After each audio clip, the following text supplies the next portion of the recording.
All right. Hello. Welcome to our wellness webinar series for the month of June. Now, we decided to do something a little bit different this month, didn't we? hmm So that's why you can see our pretty faces. In the month of June this week, it is actually Men's Health Week. And so, what we thought would be really cool to do this week is I'm going to interview Jared. Yeah. And this topic is relevant for everybody. I know we do a lot of things about women's health. We don't focus as much on men's health. So it's That's important right. because for each of us, there's a man or a woman in everybody's life, whether it's a mother, a father, a brother, a sister, whatever it is.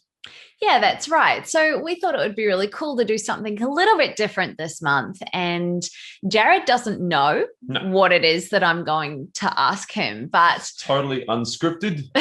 so we'll see what comes out of this. But we just thought it would be really cool for me to interview Jared all about health and his views, his opinion on it, and for you guys to have a little listen in on this. Are you ready? Yeah, let's do it. Dive Okay. straight in. Dive straight Let's in. dive straight in. So, okay, so it's Men's Health Week. And as you mentioned just before, you feel like there's always a lot of focus on, women's health. So, what do you think about, the topic of there actually being a week for men's health? And what does that mean for you? Look, I think I've always been somebody who feels that everybody should be equal, no matter who you are. And yeah, we do talk about a lot of women's health issues and mentally, physically, all that sort of stuff. We put a lot of focus on it. We do raise a lot of money for it in the fitness industry and things like that. And that's good because I think for a long time we haven't done a lot of that. Mm, But things have to be, we want to make sure that we're talking about both people equally because at the end of the day, we're all one big happy family living here, really. And everybody needs to be able to feel like they are a part of that. And I think with guys a lot these days too, they're almost brought up feeling like maybe they shouldn't focus on their health. I'm not talking about your Instagram fitness people and all that rubbish and nonsense because that's not real. But I'm talking about the regular everyday people. There's not enough of a focus on allowing them to feel like their health is important, whether it's mental or physical. So yeah, so I think it's a good thing for us to be able mm. to discuss that. It's funny you say that actually, because um, there's a lot of emphasis on that exact subject, but with women as well, and how they're, busy moms and they're Yeah, this and absolutely. that. And, Everybody has something different. yeah, that's it. But you are right in saying that men are typically the ones that work a little bit more in the traditional corporate world, isn't it? And yeah, would you say that it feels like men, or that there's not enough focus on men's health? Yeah, look, I can say from working in the fitness industry for 11, 12 years now, I can count on one finger the amount of, I think, events or causes that I've been involved in that relate to men's health. Mm, But yet I can count on probably three, four hands the amount of times that we've done it for women's health. And those things are yeah. important. I'm not saying one shouldn't be not looked at, Mm, but we want to make sure that both things are there because I guess male and female, we have different stresses in our lives in different ways. yeah. Women, definitely, there's a lot of working, there's a lot of having to look after families, there's a lot of, all sorts of stuff that men don't always get involved in. But there's a lot of stress, I think, that goes on in a man's life that they don't necessarily talk about and that not everybody understands. Mm, And sometimes that's more mental than it is physical. mm. Like men tend to not have the same amount of physical health issues in regards to things like overweight and obesity. Yes, they definitely do. But less physical sometimes and more mental, but that Mm. then takes its toll physically. Yeah, I totally agree with that. So going on from that, then, what would you say would that you would like to see in this type of industry in terms of men's mental health? I think there would be, look, realistically, I think you need to do the same for everybody.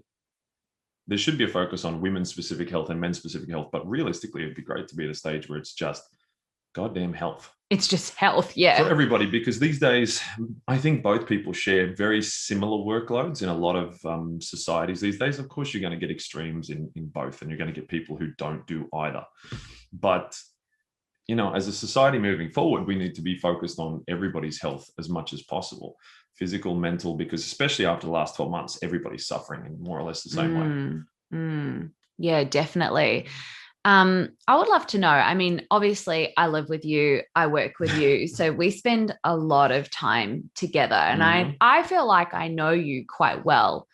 But at times, I also feel like I don't know you at all. Yeah. And there is this side of you that you do keep locked away a little bit, I guess.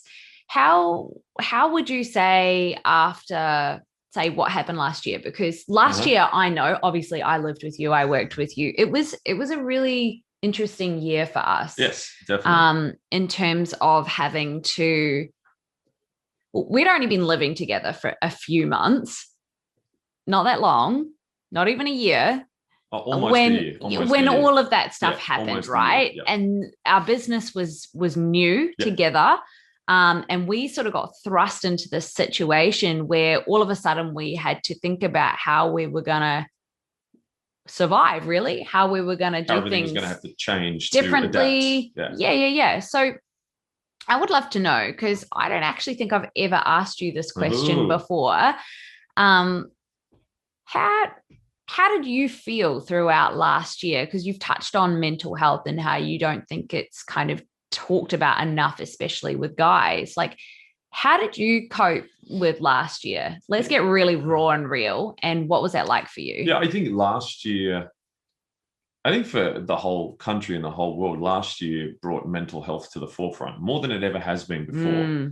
And it's funny because right now, in regards to what I do outside of Fit to Last, in regard to fitness, that mental health thing has now been brought to that's the reason. That's the reason why we're doing most of the things now. Even though the physical is still a thing, the mental health is really that. Whoa.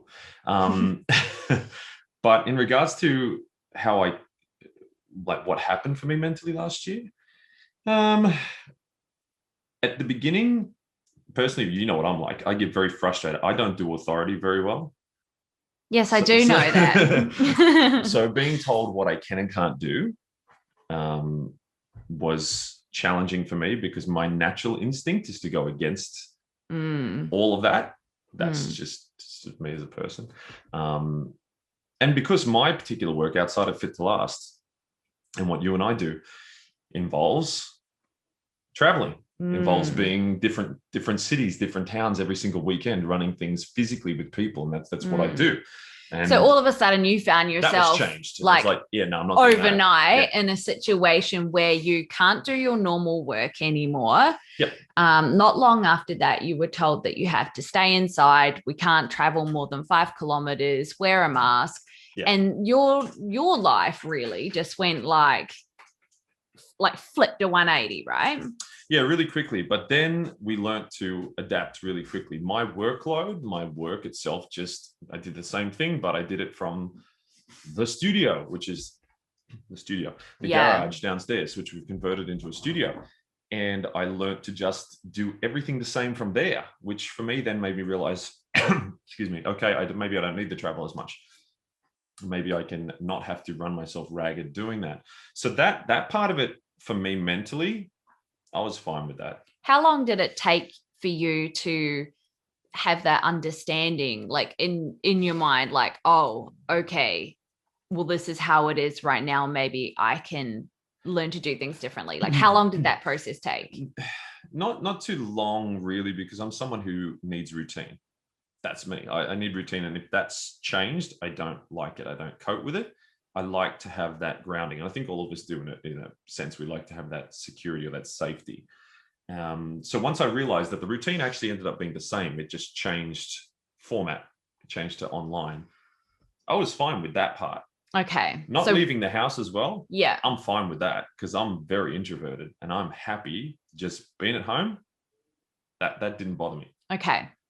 That bit I was totally fine with. There were other elements then that started, I think, to come into play with that too, as we learned to adapt and we learned to change everything that we did, which is kind of where we are now, really. Yeah. So, I mean, you touched before on like mental health, and I'm just going to keep going down that road at the moment. Do it. So, okay, so after you established a new routine and you were at home and you just kind of accepted that this is the way it's going to be until we're told it's not anymore. Yep. What would you say between that place and now has happened for you in terms of mental health? Because in my opinion, I find that harder. Yeah, like in my opinion, from the outside, like being your partner, living with you, working with you, having a business with you, I feel like it's been like this. Not just for you, like for me. I feel like it's been like this. For me too. Like that was me doing a roller coaster. No, mine's just the down. So you're only doing the down. Yes, that's how I felt. So let's talk about that. Tell me about that.